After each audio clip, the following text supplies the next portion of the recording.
Oi, gente.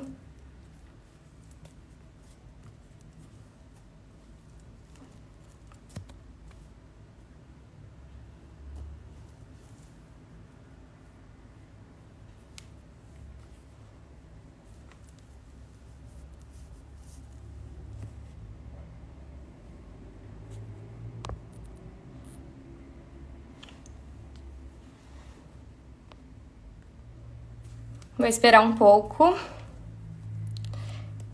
como sempre. Ah, o Chico já está aqui. Chico, eu só vou esperar um pouco, tipo 1 minuto, só para as pessoas entrarem.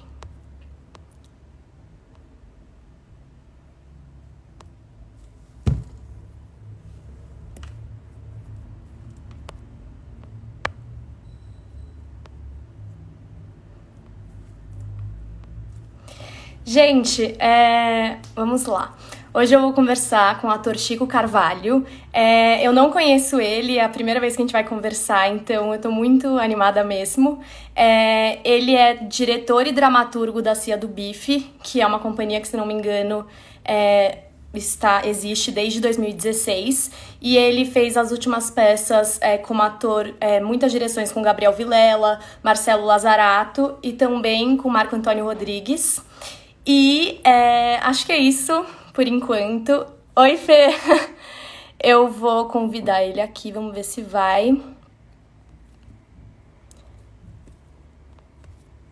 Ai.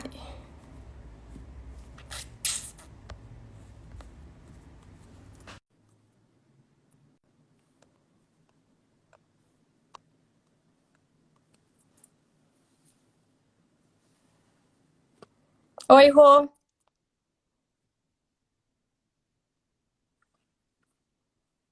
Chico, eu te enviei a solicitação, aí só vamos ver. Olá! Tudo bom? Tudo bem? Eu tava com medo, porque na última live eu vi com o Pedro Leão que não deu certo e tal, né? Que você tava. Eu troquei o celular, talvez tenha sido o meu aparelho. Quando as pessoas me convidavam para uma conversa como essa, não entrava, travava tudo. Meu Deus, ai E que acho que o bom! aparelho resolveu. Não, e eu tava assim, ah, não, aposto que não vai dar certo, acho que a gente vai ter que ver. Aí do nada você apareceu, eu falei, meu Deus. Chico, prazer, primeiro de tudo. Eu fiquei muito feliz que você aceitou conversar comigo, porque de alguma forma você tem essa fama, né, que não faz muitas lives e tudo mais. E aí, quando eu te mandei a mensagem, até te mandei, será que existe alguma possibilidade? E aí você foi tão legal, assim, tão aberto, que eu fiquei, nossa, é mentira isso, gente, sabe? Tipo, Estratégia essa de fama. marketing, Natália. É tudo marketing para valorizar o passe, entendeu? Exatamente. Aí eu até quando eu postei o pôster da live, o Bruno Cavalcante comentou: Nossa, bem o Chico que nunca faz, não sei o que. Eu falei: Nossa, olha, tô bem aqui.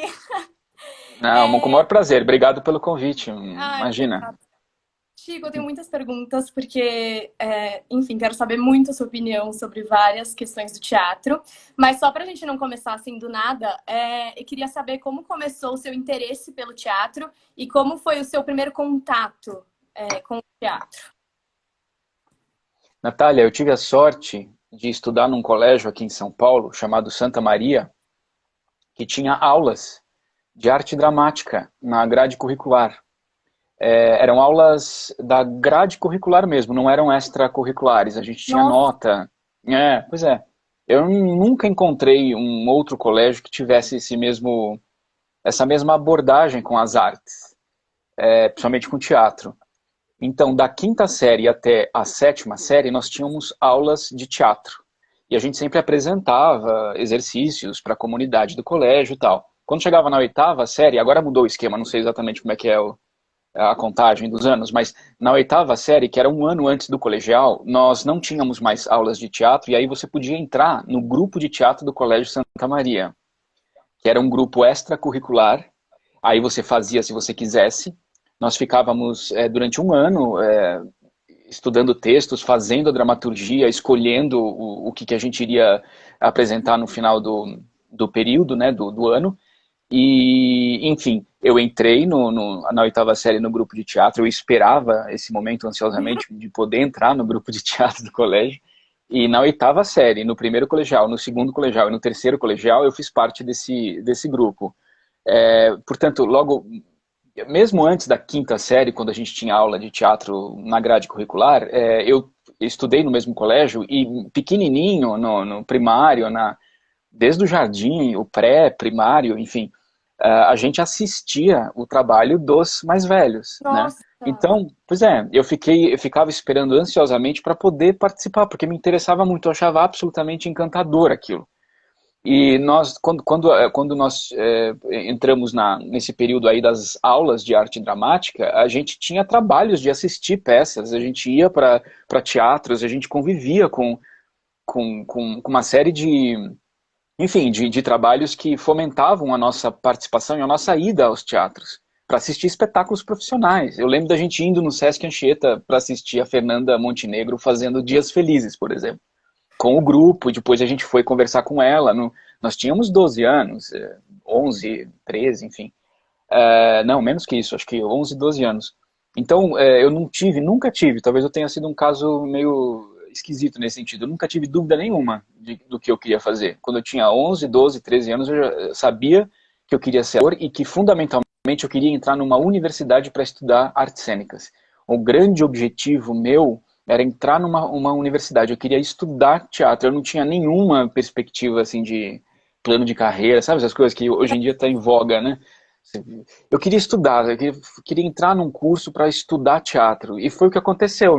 Eu prestei de uma maneira quase que inocente a Unicamp no terceiro colegial, porque eu queria entrar na ECA ou na EAD, eu sou de São Paulo. Mas eu tinha medo da minha mãe. Minha mãe não era muito feliz com a ideia. Então eu com medo, não prestei artes cênicas na ECA nem na EAD. E prestei na Unicamp para saber como era a prova de aptidão, né? Imaginando que eu não iria passar, para eu me preparar no ano que vem, convencer meus pais e aí sim prestar a EAD e a ECA. E eu nossa, acabei passando. E foi ótimo, porque eu fui para Campinas, para longe da casa dos meus pais, e o curso foi um curso muito bom. Eu acho que eu pude desenvolver um tipo de, sei lá, de caminho que eu não desenvolveria se eu tivesse ficado em São Paulo na ECA e na EAD, que são cursos maravilhosos também. Mas a Unicamp tinha uma outra abordagem, acho que foi interessante eu ter passado por lá. Então foi isso, assim, o meu interesse foi desde muito cedinho, desde menino e com vontade de fazer aula de teatro no colégio, assistindo os espetáculos, então eu não tive dúvida nenhuma do que eu queria seguir, nossa, e nenhuma. isso de ser obrigatório, né, na grade curricular, assim, como isso também é importante para a formação de público, né? Não necessariamente todo mundo que fez teatro, né, quer se tornar ator, se tornou ator, espero que não, inclusive, né? Mas como isso é importante, né, para uma formação de público. Não sei, muitas pessoas aqui falaram, comecei na escola, mas sempre é algo opcional, né? Então É. poucas pessoas de alguma forma acabam indo, né, para isso. Nossa, que incrível, sério. Ainda bem que você falou, porque eu ia me esquecer. Não só eu vim do Colégio Santa Maria e me tornei ator. Um monte de gente que eu conheço, e que também eu não conheço e fico sabendo depois, que passou pelo mesmo curso que eu, pelo mesmo colégio que eu, pelo mesmo grupo de teatro, chamava Grupo de Teatro Palhaços Graças a Deus.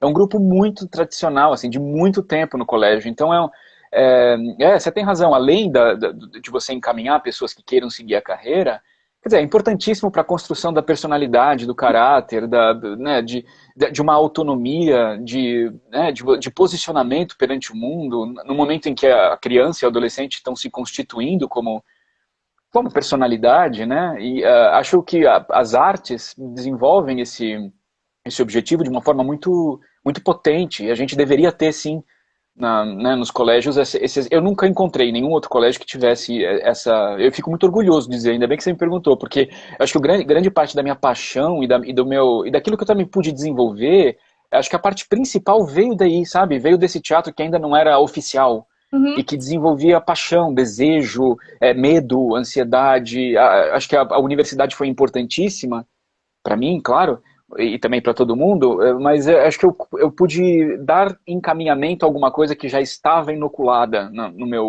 em mim, né, que foi esse período primeiro de contato com o teatro. Sim, e acho que mostra também para os jovens, né, até, sei lá, crianças, jovens, como o teatro é uma possibilidade, né? Não sei, eu vejo hoje um pouco, assim, falando da minha... Eu tenho 23 anos, né? Falando um pouco da minha geração, como não é uma possibilidade. As pessoas esquecem, sabe? Que o teatro existe, que eu posso ir. Então, você tendo isso na escola, não sei, de alguma forma fica para você, né? Assim, essa referência, né? É, Enquanto... e são outros tempos, né, Natália? Eu tenho 42, assim, é Sim, impressionante como as coisas mudam. A gente não tinha internet. Eu saía da minha casa em Interlagos para atravessar a cidade para ir comprar ingresso na bilheteria durante a semana para assistir um espetáculo de teatro. Então havia poucas alternativas de distração, de entretenimento ou de acesso a uhum, produtos culturais, né? Hoje não. Hoje o mundo convida a gente a não se esforçar, a não ter nenhum tipo de crise, né? E o teatro é crise, é crise de confronto, é crise porque você tem que sair de casa para ir até o teatro, ele não vem até você. Então ele é um esforço para todos, para o espectador, para o ator, e nada garante que o evento será dará certo, será um sucesso. Então é uma atividade fadada à crise, né, a esse momento imediato em que as coisas devem ser resolvidas ali. Portanto, é um veículo de democracia, né, de palavra sendo trocada ao vivo, naquele instante. É verdade, ainda mais hoje, né? Você tem que estimular esse tipo de coisa, porque nós somos rapidamente cooptados com esses equipamentos tecnológicos, para qual lado seja, para o bom e para o mal. Então você tem razão, né? Deveríamos valorizar o encontro, né? sim.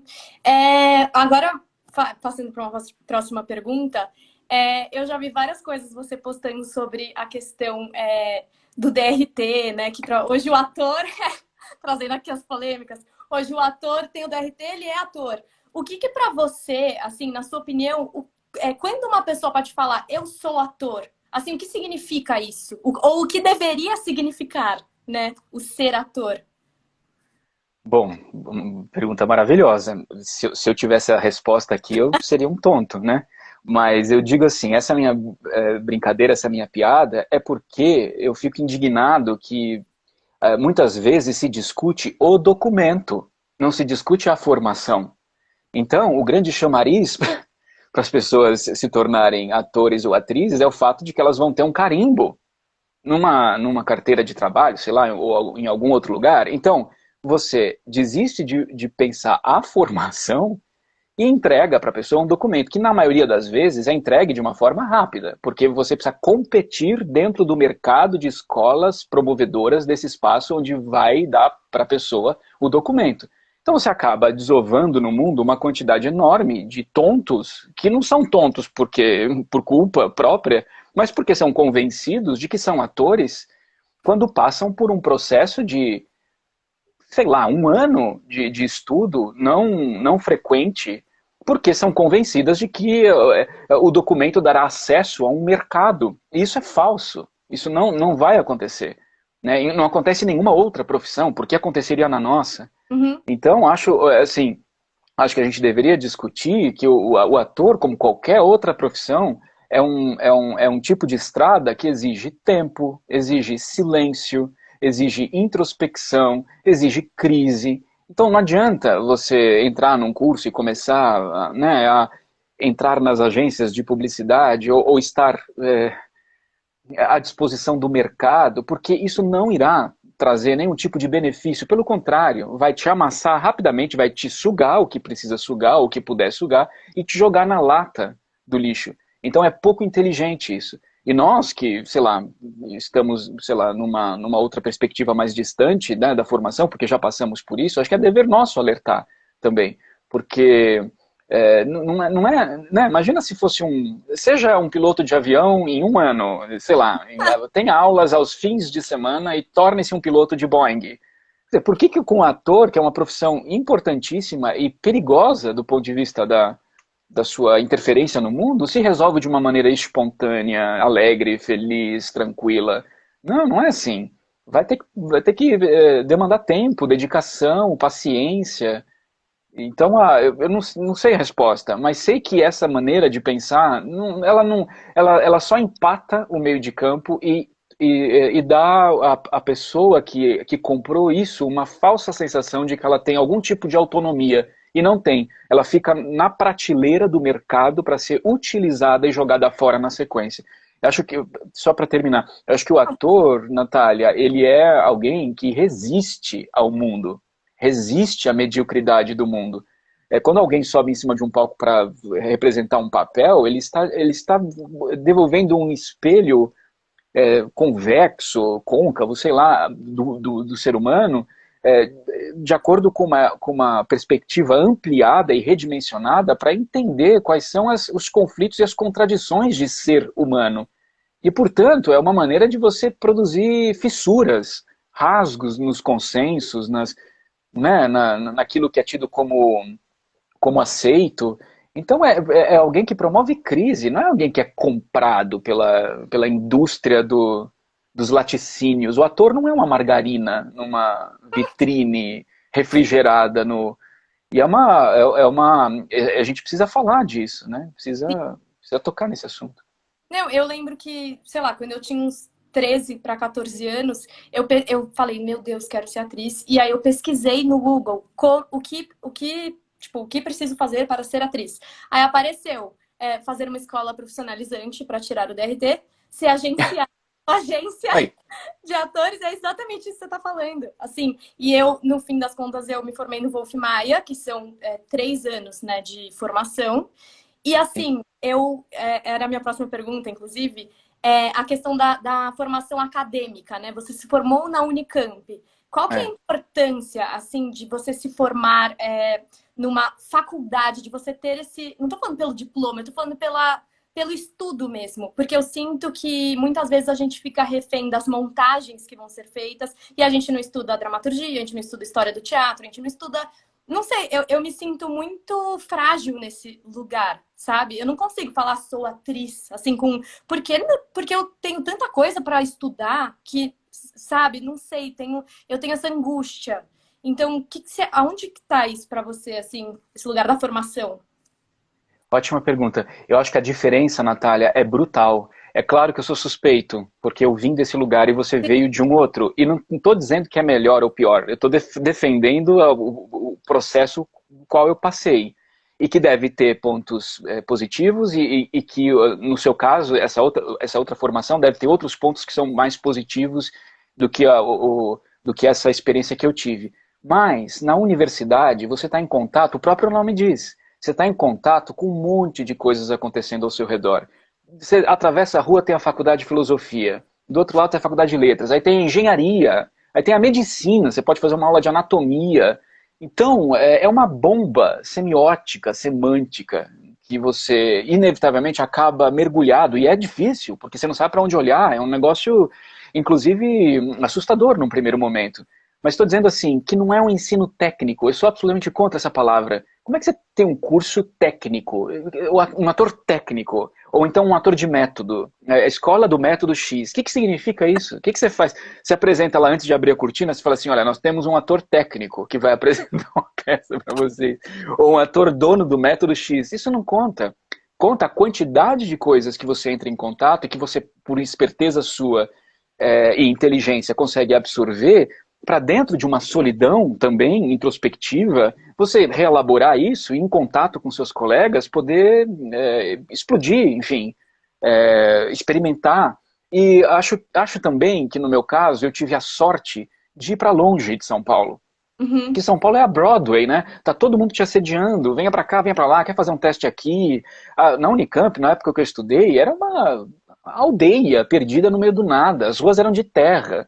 Então você não tinha o que fazer a não ser ficar na universidade o dia inteiro, das 8 da manhã até as 10 da noite. Você não tinha o que fazer. Tinha um supermercado que cobrava o que quisesse, porque não tinha outra alternativa. O cara deve ser rico até hoje. Tinha, sei lá, um lugar que você podia comer um cachorro quente à noite, e o resto era o tempo inteiro batendo a cabeça na sala de aula. É claro que chega um momento que você quer sair fora, você não aguenta mais isso também. Eu voltava para São Paulo sempre, porque eu sou daqui, todo fim de semana eu vinha para cá, porque eu não aguentava também. Mas acho assim, que é um campo de multiplicação de assuntos, entende? Que se você é o tempo inteiro assediado, se o tempo é curto, ou se você é induzido a um tipo de ideia de que você precisa acontecer, a escola depende do seu sucesso, isso é um pavor para uma pessoa que quer se transformar num ator. Eu não sei nem artista, essa palavra eu nem sei dimensionar, mas um ator é alguém que precisa, como eu disse para você, fincar o pé no palco e dizer um monte de coisa que normalmente as pessoas não querem ouvir. Então não é uma pessoa fofa, não é uma pessoa agradável, não é uma pessoa com a pele hidratada, entendeu? Essas pessoas, acho eu, vão embora rápido, porque é como eu disse, diz respeito a uma métrica mercadológica, né? Uhum. E isso é um assassinato do ponto de vista da criação poética, porque você passa por uma máquina de trituradora, né, da sua constituição, do seu potencial criativo, do seu potencial humano, e vira uma peça à disposição da compra. E a plateia, às vezes, também é induzida a isso, né? Ela vai para comprar você. Então, às vezes, ela também não está interessada em outro processo que não seja compra e venda. Então, é outro exercício que a gente tem que pensar. Como a gente forma a plateia, como você acabou de dizer. Como você forma público. Como você forma gente para entender que o teatro, não, você não vai lá, você não paga o ingresso e espera que o ator te entretenha porque você comprou um serviço. É outro esquema, é outra coisa, né? Acho isso. Sim. Eu queria te perguntar agora. Eu tipo, já ouvi várias vezes assim pessoas dizendo que o teatro hoje brasileiro não é um bom teatro, né? Que o teatro brasileiro está passando por uma crise, que o teatro hoje, por exemplo, no Brasil é muito diferente de outros lugares do mundo, da Europa, blá blá blá. Eu queria saber, na sua opinião, isso é um preconceito, assim, da nossa parte, enfim, de quem pensa isso, ou você acha que de fato o teatro brasileiro enfrenta problemas maiores que no resto do mundo? Ótimo, você está fazendo perguntas maravilhosas, me botando em crise, ainda que seja né, no quadradinho de celular.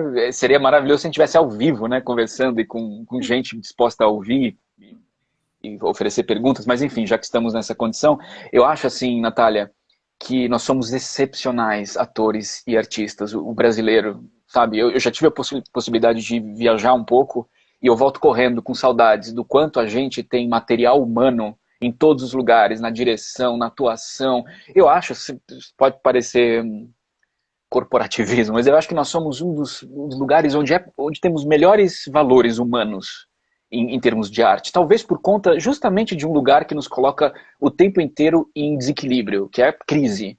Né? Então nada está certo, nada está garantido. Então talvez isso devolva para nós um tipo de perspicácia ou de inteligência que um lugar onde tudo funciona não tem essa mesma dimensão. Agora, por um outro lado, nós vivemos da indigência. Nós somos indigentes. A gente tem medo de dizer isso, né?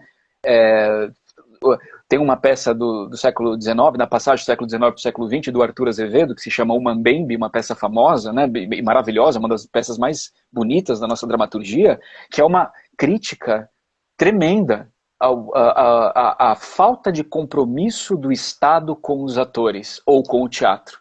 Então, o Arthur Azevedo mostra uma trupe, Mambembe, que não tem onde cair morta, que precisa viajar para tudo quanto é canto para conseguir a chance de sobreviver, porque os teatros da capital são ocupados pelas companhias de ópera internacionais, então não tem espaço para o ator nacional e para a dramaturgia nacional e enfim, para os valores nacionais. E é uma comédia. Eu acho que é uma tragédia. Sinceramente, se eu fosse montar a peça hoje, eu montaria com, sei lá, brados, ai de mim, porque nós somos exatamente isso. O Arthur Azevedo diz assim na peça: nós temos atores, mas nós não temos teatro. Eu acho a mesma coisa. Nós vivemos de bico. Nós fazemos job. Né? A gente não tem nenhum lugar que seja nosso, um domínio nosso. A gente tem teatros maravilhosos em São Paulo que são municipais. Agora, olha a esquizofrenia, Natália. Vê se você concorda comigo, porque eu nunca encontrei alguém que conseguisse me responder isso de uma maneira aceitável. A gente tem Cacilda Becker, João Caetano, Arthur Azevedo, teatros lindíssimos, Alfredo Mesquita, aparelhados. Nós temos uma pessoa que administra o teatro, nós temos uma equipe que cuida do teatro, de limpeza, enfim, de manutenção, um programador E nós não temos atores, nós não temos um diretor, nós não temos uma companhia que cedia. Então é um tanto quanto absurdo isso, que a gente não tenha força política para dizer assim, teatro não é um bem mercadológico, é um bem de responsabilidade do Estado e que diz respeito ao valor cultural de um povo. Né? Assim como, por exemplo, a OSESP, Orquestra Sinfônica do Estado de São Paulo. Tem a chancela, e eles são funcionários públicos, ganham dinheiro do nosso bolso, em parte. Deve ter uma outra maneira também de equalizar isso que eu não saberia dizer. Mas nós temos a Pinacoteca de São Paulo, o Museu de Arte de São Paulo, nós temos a Companhia de Dança da cidade de São Paulo. Como é que o teatro não consegue ter força política para ter esse amparo, que é um amparo justo? E acusam a gente de amadores das tetas, né, do governo. Essas pessoas mal desconfiam que a cultura é a própria teta do governo. Se você não tem cultura, se você não tem um teatro consolidado, se você não tem uma orquestra sinfônica consolidada, isso não é de gente chique, de gente erudita. Não, isso constitui um povo capaz de reivindicar seus direitos, de não ser cooptado por nenhum tipo de poder autoritário. Assim como o SUS, eu acho que o teatro tem a mesma importância. A saúde é um bem público, o teatro e a arte e a cultura são bens públicos. É que a gente não está acostumado a pensar assim. E por isso que a nossa sociedade é dessa forma. A gente passa ano e vem outro ano, nós o tempo inteiro somos passados para trás, porque não temos força de diálogo, não temos capacidade de enfrentamento, parece. Né? Acho que a falta da cultura tem a ver com isso. E você acha que, não querendo colocar a culpa em alguém, mas realmente para a gente pensar a respeito dessa questão, você acha que isso é uma... Eu vou usar a palavra culpa, tá? Mas, enfim. Você acha que isso é culpa dessa classe artística, se a gente pode usar esse termo? Você acha que isso é culpa do governo ou você acha que isso é culpa do próprio público, que de alguma forma está desinteressado? Não sei. Tipo, como resolver? Não, acho que a culpa não é do público, não. Eu acho que nós deveríamos saber uma maneira de nos mobilizarmos para que alguma coisa mudasse. A gente já fez isso, também não posso ser leviano, né? A lei do fomento é uma lei que foi batalhada pelos artistas e que ocasionou uma mudança bem importante. Várias companhias de teatro surgiram, né, nesse período, só que não é suficiente você dar uma verba para uma companhia de teatro e no ano seguinte ela ter que novamente concorrer a essa verba. E aí ela perde essa verba. Pois é, e aí o espaço que ela alugou ela tem que devolver porque não há mais dinheiro, não sobrevive mais teatro de bilheteria. Então não adianta pensar que se você construir um sucesso, você vai ter o retorno da sua... Não funciona, infelizmente, mais dessa forma. Houve um tempo em que isso acontecia, como eu disse, né, no passado, aí não tão distante, quando não tinha outras alternativas de divertimento, de entretenimento, de cultura. As peças ficavam em cartaz 10 anos, quando era um sucesso, de quarta a domingo, às vezes com 2 sessões. Isso não acontece mais. Então o teatro precisa ser amparado pelo poder público. É dever do poder público. Não é amparado, não vamos dar uma ajuda. Não é oferecer uma quantidade enorme de editais e a gente concorre com a gente mesmo, né? Eu concorro com você concorre comigo, a gente fica brigando. Então também penso que às vezes a gente odeia uns aos outros, a gente não tem porque você faz um teatro de uma linguagem e eu teatro de outra linguagem, a gente não se conversa. Acho que tem um pouco essa carência também de como unir força política. A questão é política. Para a gente reivindicar essa mudança. Acho que a culpa é nossa e junto com o desinteresse do poder público. O público em si, ele responde àquilo que a gente oferecer de qualidade e de novidade. Né? E acho que ele não é culpado, não. Os culpados somos nós. Sim, exato. Não sei, eu fico aqui nas conversas que eu tenho tido, realmente tentando pensar, assim, como fazer isso, sabe? Não sei, não é possível, assim, como fazer isso, como colocar em ação algum projeto, alguma ideia, não sei, como unir as pessoas para que a gente fale, olha, e aí, sabe? Não sei, e ao mesmo tempo, eu vejo, assim, o Brasil hoje, né, do jeito que estamos, é um país sem futuro, parece. Então, qual o futuro do teatro dentro deste país, né? Sem futuro, sendo que o teatro talvez seja até reflexo dessa sociedade, desse país. Então é um pouco angustiante, assim, né? Um pouco, não sei, desesperador. Você sente isso, assim, essa... Não sei, ainda mais neste momento, né, de pandemia, parece que é um tiro no escuro, sabe? Totalmente. O Hamlet diz, né? Cuide bem dos atores, porque eles são a crônica e o resumo do seu tempo. Então, se você olhar como nós estamos hoje, se você olhar o palco hoje, sem olhar a sociedade, você consegue mapear o que acontece fora do teatro. Se você olha o que acontece fora do teatro, você consegue entender também o que está acontecendo dentro dele. Então, o teatro é parte da sociedade. Então, se a sociedade está... É porque também dentro do palco a gente não está conseguindo causar nenhum tipo de abalo, nenhum tipo de interesse. Eu definitivamente não sei qual é a resposta, Natália. Agora, concordo com você. Eu vejo o momento presente como um momento desesperador. Eu não consigo ver horizontes. Na medida em que a gente vive o que a gente vive hoje na esfera política, eu não sei, acho que tem que haver uma grande mudança da nossa parte. Isso que eu falei, né? É, a gente precisa sair da indigência, entendeu? Uhum. E acho que essa saída da indigência tem a ver com uma saída da indigência ética, política, que a sociedade vive também dentro dos seus condomínios, dentro dos seus Instagrams da vida, da sua pesquisa particular, que é sua, do seu DRT, do seu número que está lá. Então, é uma arte de embate coletivo. Então, se você não tem essa fermentação de comparecimento ou de presença e de inteligência e de argumentação, né? Basta ver aí os exemplos daquilo que é mais consumido do ponto de vista, sei lá, pega aí musical, quer dizer, não tem nem frase, né? Você não tem nem a construção de uma frase melódica. É tudo feito para te acessar numa terminação de histeria, né? Você não tem possibilidade de se encantar com nada. Então, eu não sei, assim, eu curto um pouco essa depressão, sabe? Eu acho que a gente tem que entrar em depressão para acontecer alguma coisa na sequência. Porque isso de viver de bico, de viver de job, de frequentar o teatro como se fosse um fim de semana, entendeu? Você faz aí te contratam, aí você fica felicíssimo, mas te contratam para fazer espetáculo durante um mês, de sexta a domingo. Isso não é trabalho, nenhum trabalho é assim. Por que o nosso é assim? Né? Basta ver a história. E antes fazia esse teatro de segunda a segunda, de terça a domingo, 2 sessões. Quer dizer, claro que eles eram melhores atores que a gente, porque a gente não E, trabalha, né? A gente sim, fica pesquisando, né, olhando para cima, a gente tem menos tônus muscular, tem menos capacidade vocal, claro, porque a gente não fala, a gente não age, a gente não está em embate ao vivo, como o teatro promove. Então vai todo mundo para o YouTube, vai todo mundo para televisão e chama isso de ator, né?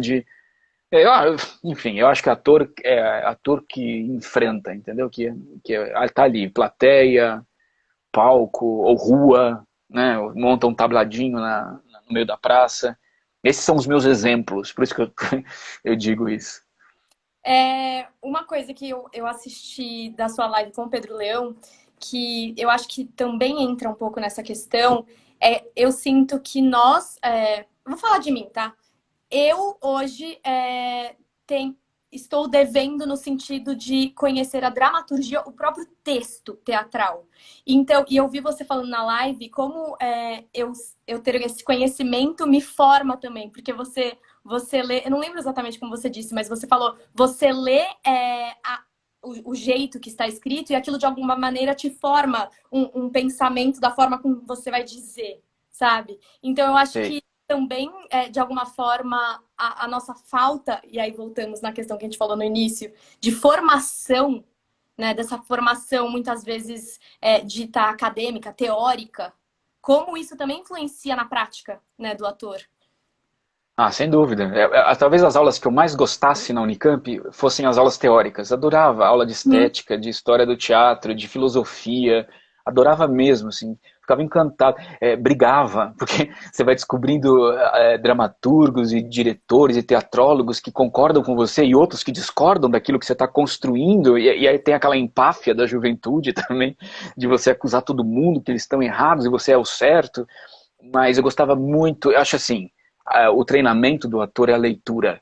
Tem que ler romance, tem que ler, fora do teatro, tem que ler jornal, tem que ler estudos filosóficos, tem que ler física quântica. De verdade, eu acho que o material de trabalho do ator é a leitura, além do exercício próprio, música, ouvir música. Era até pouco tempo assinante da USESP, lá na Sala São Paulo. Não há nada mais deslumbrante, Natália, do que você perceber a construção dramatúrgica de uma sinfonia, dos sons, como os sons se conversam, a qualidade sonora de timbres diferentes, né? Então, acho que esses elementos são importantíssimos. Agora, eu sou um ator que gosta de texto, eu gosto de dramaturgia. Então, quando me oferecem assim, um trabalho de construção coletiva, eu saio correndo na hora. Porque eu gosto de dramaturgia, e dramaturgia clássica, adoro isso, adoro. Enfim, já me culpei por isso, mas não me culpo mais não. Gosto disso, gosto de Shakespeare, gosto dos dramaturgos do século XIX, dos séculos passados ao século XIX. Então, na medida que você pega um texto que alguém escreveu, sei lá, Shakespeare, ele coloca uma coisa no papel que é esquisitíssima do ponto de vista da naturalidade, da maneira como a gente usa a voz. Então, é claro, o segredo está ali. Não está num laboratório interno que você vai fazer consigo mesmo para descobrir a ponte, em como você fisgar a emoção. Isso é uma bobagem. O material de vibração poética está no texto. Então basta você se inteirar e, claro, usar o seu repertório sensível, orgânico, para você se transformar num veículo da potência daquilo que está ali no papel. Então é uma bobagem essa da gente querer dar a nossa versão do papel. Normalmente esses grandes autores te amassam quando você tenta fazer isso, né? Eu vou dar a minha versão de Hamlet. Não existe a sua versão. O Hamlet é muito maior do que a sua versão, enquanto material de construção de humanidade. Então você precisa ser o veículo daquilo, não o ponto principal da atração da plateia. É que nós fomos condicionados a isso pela televisão, principalmente, né? Que torna o ator a coisa principal do evento. Então, o bom ator é aquele que chora, aquele que se entrega, aquele que... Agora, no teatro a coisa funciona de outra maneira. O ator é um potencializador de uma coisa que já está lá. Outras pessoas já passaram pelo palco que você está pisando. Então precisa de um pouco menos de E pelo texto ego. que você está falando, né? Pelo texto, claro, pelo texto. O Shakespeare, só para dar um exemplo, ele tem uma melodia. Todo autor clássico tem isso. Mas o Shakespeare, em especial, tem uma melodia na construção do texto que, nesta melodia, nessa sinfonia das palavras, já está embutido o significado dela. Então, olha que maravilha. Você não precisa passar laboratórios enormes na mesa, destrinchando. Não. Faça o exercício de falar aquilo. E claro, tem que ter pulmão, tem que ter força, tem que ter... Porque haja ar, haja fôlego. Porque é um outro tipo de cadência que não é a mesma que a gente usa para pedir um café na padaria. Então você vai sendo moldado não pela sua genialidade, mas por aquilo que você tem à disposição, pelo diretor, pelos seus outros colegas, pelo texto. Então, assim, eu gosto de texto, né? E a minha voz ela é adequada em função daquilo que está ali, né? E não sei também, não tenho certeza nenhuma. A gente vai indo, né? Não tenho segredo nenhum de como fazer a coisa bem feita. Não tenho protocolo nenhum do bom teatro, entende? Eu tenho, sei lá, algumas premissas que eu sigo como, né, experiência, intuição e entendimento que me dão uma certa clarividência do percurso, né? Mas só isso também. Pode ser um fracasso. Voltando na questão que a gente estava falando antes, eu inverti, na verdade, a ordem das perguntas. Eu queria te perguntar, a questão que você comentou, né, do Instagram e tudo mais. Você acha que, de alguma forma, as redes sociais, a internet é responsável também por essa distância, né, que existe hoje entre o público e o teatro? Assim, a internet, de alguma forma, sei lá, está emburrecendo as pessoas? Assim, o que você acha a respeito disso? E emendando só numa outra pergunta relacionada a isso, se você acha que existe espaço na internet para o teatro existir. Então, sei lá, essa live que a gente está fazendo, existe como mesclar esses universos para trazer pessoas para o teatro? Sei lá, falei muito. Olha, não, foi ótimo. Recentemente eu eu fiz um espetáculo lá antes da pandemia, no SESI, né, com a direção do Marco Antônio Rodrigues, que é um teatro popular, né, que de graça, acho que na maioria dos dias é de graça, e depois tem um dia que é cobrado, não lembro bem. Mas só para dizer o seguinte, assim, o teatro não perdeu força, entendeu? Era absolutamente deslumbrante ver o público vibrando, lotado, porque é um espaço também já conhecido de São Paulo, porque tem espetáculos bacanas e então assim, tá tudo certo do ponto de vista do teatro. Eu acho que se você tiver um bom espetáculo e uma plateia interessada em acompanhar e com acesso ao teatro, ele continua sendo absolutamente potente, transformador e tudo mais. Agora, sem dúvida que a internet emburrece, mas ela emburrece porque, do ponto de vista disso, de que nós somos acostumados à velocidade, a gente tem pouca paciência para leitura, né, porque a leitura demanda um outro tempo. Agora, ela emburrece e ela também nos dá um manancial de inteligência. As coisas são contraditórias, porque você tem acesso a 1 milhão de coisas que você não tinha antes. Então, ela emburrece sim, e ela nos torna mais inteligentes também. É, acho que são departamentos que podem conviver, só que nós estamos num momento de esquizofrenia, de ansiedade, de entendimento também de como equalizar isso para benefício nosso e não para prejuízo. Agora, eu não acho que. Eu vou te dar um exemplo. Eu fui também, há não muito tempo, ver a Fernanda Montenegro lá fazer a leitura dela do Nelson Rodrigues, na ocasião em que foi comemorado os 90 anos dela, no Teatro Municipal, né? Eu consegui um convite. Uma pessoa que trabalha lá, o Luiz Alex, me deu um convite, imagina. Porque era impossível, você tinha que ficar horas na fila. E claro, eu fui lá, eu já vi várias vezes a Fernanda fazendo espetáculos no teatro, mas toda vez que eu tenho a oportunidade eu volto. E era uma coisa impressionante, porque era ela numa escrivaninha, naquela imensidão né, daquela boca de cena, lendo, lendo, e com uma dicção, e com uma atriz com a experiência, né, com a trajetória dela. E é claro que era uma ocasião especial, porque Fernanda Montenegro, a gente sabe quem é ela, ela estava fazendo 90, a nossa principal atriz, mas ainda assim, ela estava lendo diante de nós, mas não tinha nenhum truque. E era arrebatador. Arrebatador ler diante de uma audiência. Era arrebatador. Então não tem tecnologia nenhuma envolvida nisso.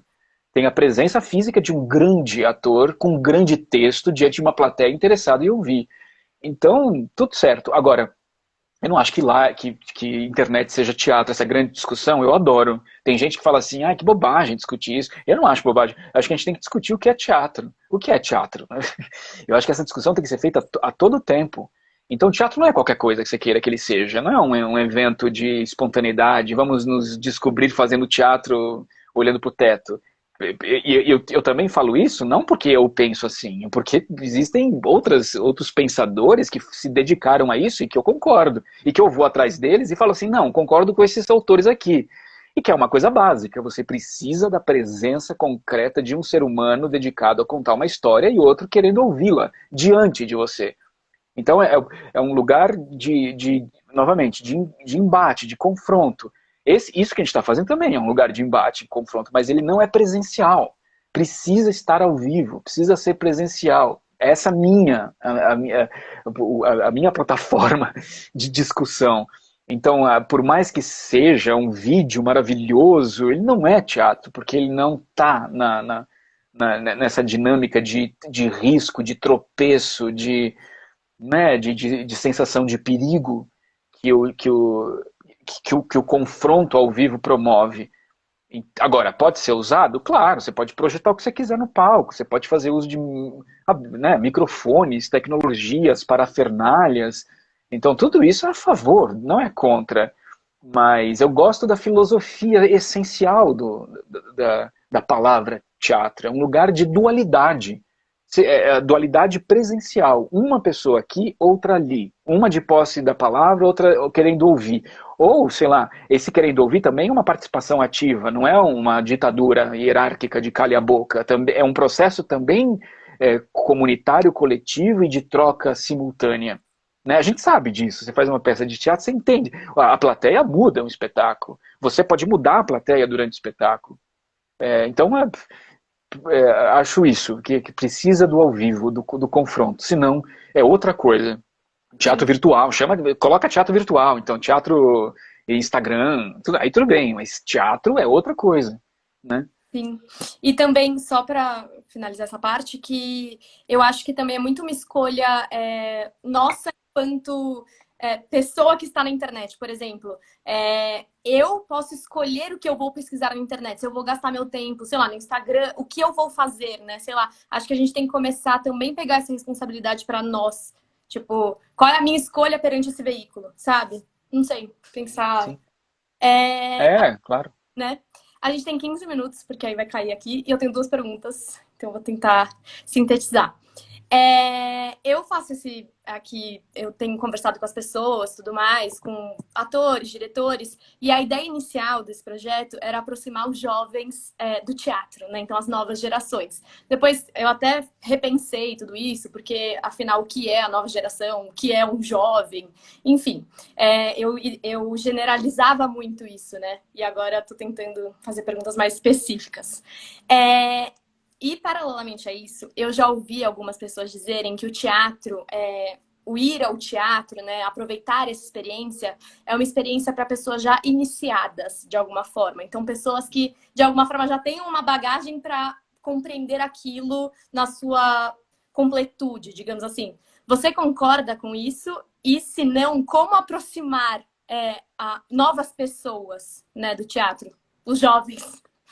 Eu arrisco a dizer assim, que é exatamente o contrário. Exatamente o contrário. Quem nunca foi ao teatro é o melhor público.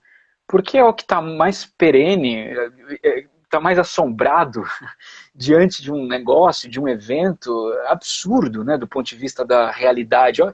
É uma fantasmagoria que a gente promove no palco, né?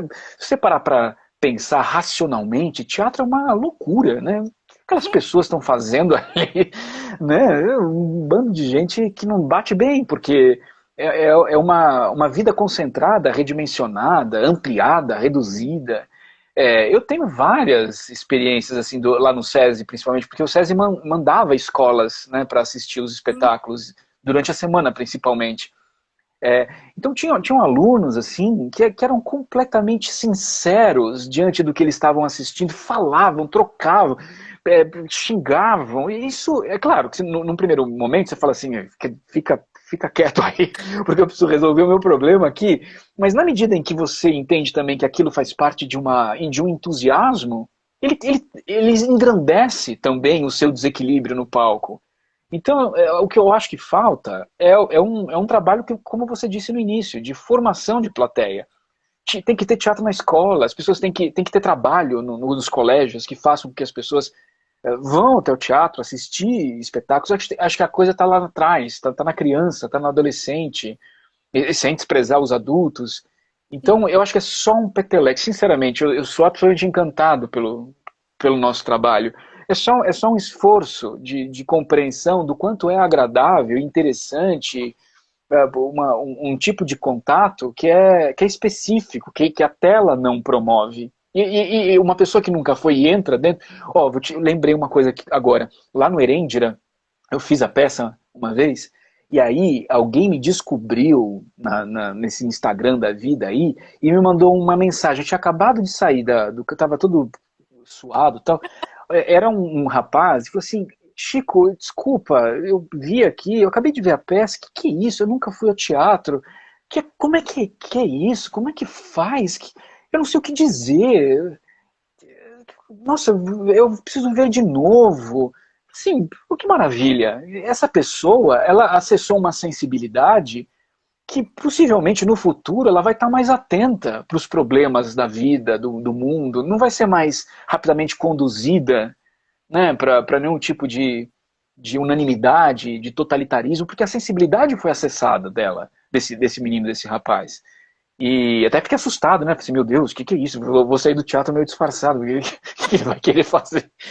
Porque, né? Mas é isso, assim, tá todo mundo à espera de que a coisa tenha um movimento novo de ampliação do teatro. A gente precisa. se esforçar, por isso que eu acho que é uma luta política.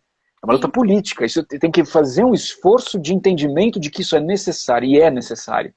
Porque uma sociedade teatral é uma sociedade mais civilizada. Essa é o que eu acho. É uma sociedade musical, uma sociedade mais civilizada. Uma sociedade sensível é uma sociedade mais inteligente, mais esperta para os problemas que vão vir inevitavelmente, né? sim. E acho que faz uma sociedade abrir, né, assim, É, sei lá, a visão e como, sei lá, o teatro, a música, a cultura, como ela faz você ter domínio da sua própria vida, né? Assim, você, de alguma forma, a gente vive, né, nessa sociedade que é muito rápida e tudo mais, blá, blá, e aí você tá correndo e como esse olhar, né, algo, como isso volta para você e você consegue, de alguma forma, ter domínio, né, das suas ações, enfim, das suas ideias, né, das suas concordo. para finalizar, temos 10 minutos. Eu comecei a fazer uma pergunta agora, que eu vou fazer para você, que é o que o teatro te ensinou de mais importante? Assim, o que você pode dizer que o teatro mudou na sua vida? Nossa, eu acho que o teatro ensina que tudo que você faz naquele espaço, né, você não faz de uma forma aleatória.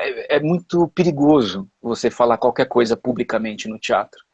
Portanto, não é um lugar onde você explora a sua espontaneidade, o seu desejo de afirmação. Quem diz isso é exatamente a Fernanda Montenegro naquela entrevista do Start da Globo News. Eu acho aquilo ali, quando eu dava aula, eu mostrava para os alunos. Ela diz assim: desempata o meio de campo. Não é um lugar de afirmação pessoal. Não é um lugar onde você vai explorar a sua criatividade, onde você vai se encontrar, ainda que você se encontre, mas isso é uma consequência, não é o trabalho do ator. É um lugar de desequilíbrio. Às vezes as pessoas dizem assim, né? Eu fico morrendo de vontade de sair correndo. Teatro é a minha vida, é o lugar onde eu me sinto bem. Eu falo assim, eu fico impressionado, porque eu tenho certeza que o teatro não é a minha vida. E quando eu digo isso, não é porque o teatro é mais importante que a minha vida. Não, nada é mais importante do que a vida. Mas porque ele é um lugar diferente da vida. Então você precisa estar atento ao que você fala no palco. Porque é isso, muda a consciência. Se você é uma pessoa relaxada no teatro, você produz relaxamento na plateia. Se você é uma pessoa que diz qualquer coisa em cima do palco porque você está descobrindo a sua criação dentro do seu método, você cria um tipo de imagem, de ideia que é completamente desprezível, desprezada, descartável na plateia, porque não significa nada. Então é um lugar de atenção, é um lugar de problema. Eu não sou desses atores e eu até acho que é importante pegar um pouco desse componente que eu sinto falta em mim. Eu não sou desses atores que acorda de manhã e fala assim, uhul, hoje tem peça à noite, que tô felicíssimo. Eu fico o tempo inteiro preocupado, assim, andando. Eu fico uma pessoa insuportável quando estou em cartaz, porque talvez seja uma maneira de economizar energia, mas eu me sinto muito desestabilizado quando eu entro no palco. Porque para mim é sempre uma sensação de precipício iminente, entende? Eu acho que eu sobrevivo quando eu faço um espetáculo de teatro. E é claro que isso não é masoquismo, não é porque, então por que você faz? Não, porque isso me interessa. Esse risco, ele é estimulante. E, sem dúvida nenhuma, eu gosto também do resultado quando é legal, quando é bacana. Mas ele também não é confiável, porque no dia seguinte você precisa voltar para fazer a mesma coisa. Então o teatro te ensina também a entender que existe um certo mistério insondável, imponderável, do qual você não domina. Por mais que você tenha se preparado, por mais que tudo esteja certo, às vezes nada dá certo. E às vezes, num dia completamente aleatório, a peça funciona. Então, é uma metáfora concentrada da vida também. Aí você tem razão, concordo com você. Te ensina a entender um pouco essa aventura muito esquisita que é a vida. Né? Ninguém escolheu nascer no Brasil, ninguém escolheu falar esse texto. Então é isso. O ator, ao mesmo tempo que ele tem o domínio da palavra, ele também ele também convive com um certo desespero de não dominar muita coisa. Aí você fala assim, nossa, para mim, é essa fissura de domínio e de ausência de controle que me movimenta no palco. Mas não é um lugar de preenchimento da minha personalidade, do meu eu, da minha afirmação. A gente não tem esse direito. Talvez a sociedade esteja como está, porque todo mundo usa o espaço público para benefício próprio. O nosso estimado, maravilhoso, idolatrado presidente acabou de dizer isso. Falou assim, eu uso a máscara se eu quiser. Uhum. Quer dizer, o maior representante público diz para a sociedade, danem-se. É a mesma coisa que um ator subisse no palco e falasse assim, olha, hoje eu não estou muito afim, minha garganta está pegando aqui, e se você eu olhei para a cara de vocês aqui pela cortina, eu não fui muito com a cara de vocês, então eu não vou fazer a peça. Ou vou fazer metade, tá? Vou fazer metade. Hoje eu vou fazer metade do espetáculo. E vocês vão para casa e se virem, tá vendo? Quer dizer, o teatro, você não tem esse direito. Publicamente você não tem esse direito. Então, resumindo, acho que o teatro me ensina a silenciar, né? Você silencia, não, que a resposta vai vir do seu esforço perante alguma coisa da qual você é uma engrenagem, você não é a coisa mais importante, ainda que você seja o protagonista. Você é um elemento que está potencializando alguma coisa, figurino, luz, mesmo que não haja figurino, mesmo que não haja luz, há figurino e há luz. Você é uma matéria de, né, implosão de um monte de outros elementos. E sabendo disso, você se engrandece também. Então acho que é uma perspectiva de inteligência, não só de altruísmo. Assim, que bonito, o Buda, aquele que está... Então, acho que isso tem a ver com espiritualidade também. Eu acho o teatro um templo, entendeu? Você entra num teatro vazio, é um negócio assim, não sei, para mim acontece isso. É a mesma coisa que você entrasse numa catedral. Ou num teatro cheio também. Mesmo na plateia ou no palco, antes de começar, é uma coisa assim ritualística, espiritual, e da qual você é o sacerdote, mas não é Deus, né? Você não é o elemento. Você é uma parte que acessa um outro lugar. Então, a humildade, talvez, e é contraditório, porque nós somos exibidos, você precisa se exibir, mas ao mesmo tempo você precisa se resguardar. Tem tanto de sombra quanto de luz o exercício do ator, tanto de falatório quanto de silêncio. Então, não sei, eu acho isso agora, não sei também se vou mudar, né, daqui para frente, mas eu penso que o teatro é um lugar onde você silencia, você não abre a boca para defender a sua... Uma vez, só para terminar, eu vi uma reportagem aí de enfim, uma pessoa relativamente famosa, conhecida, disse assim, vem aqui, venha, né, desenvolva o seu talento. É claro, venha, desenvolva o seu talento, mas isso não pode ser o objetivo do seu esforço futuro. Né? Você precisa organizar um outro tipo de estrutura para entender que o que você está produzindo é muito maior do que uma satisfação do seu ego, da sua criatividade. Estou falando de um teatro essencialmente, né, não sei se dá para usar essa palavra, mas teatro pode ser terapêutico, ele pode ser mil coisas, mas quando você resolve colocá-lo à prova para um público, eu acho que as responsabilidades mudam, né? O Boal fazia um teatro absolutamente deslumbrante do ponto de vista educativo, curativo, pedagógico, mas que tinha um certo sentido, né, ali, próprio dele, que talvez seja diferente do que eu esteja falando, mas tem o seu lugar de atuação e merece absoluto respeito, né? Será que eu respondi? E, nossa, e como respondeu? Queria te agradecer muito, assim, de verdade. Nossa, foi uma aula, de verdade. Foi muito importante Imagina. tudo que você falou. Então, nossa, pessoal, com você, Chico Carvalho, e também uma coisa que eu não falei, você foi professor por 10 anos no Célia Helena, né? Foi. Então, realmente Nossa, sei lá, tô meio sem palavras, assim, obrigada. Muito obrigada. Não, e eu tenho que dizer também, eu vi um trecho da sua entrevista com o Walter Breda, você entrevistou a Valdereza, a Clara Carvalho, fiz uma peça com ela maravilhosa. Quer dizer, você está fazendo o certo, entende? Quer dizer, entra em contato, não estou dizendo eu não, mas entra em contato com esses, são grandes atores, esses três. São grandes atores de teatro, são grandes artistas, que eu pude ver quando eu era menino e mal sonhava que eu iria me tornar. ator no futuro. Então é isso, você pega um pouco o que você está fazendo, você pega um pouco deles e espertamente absorve na epiderme, no ouvido e segue adiante. É isso, é uma trajetória. Você não, tem gente que veio antes de nós e que passam pela gente, e você precisa estar muito atento para pegar o que essas pessoas têm a dizer.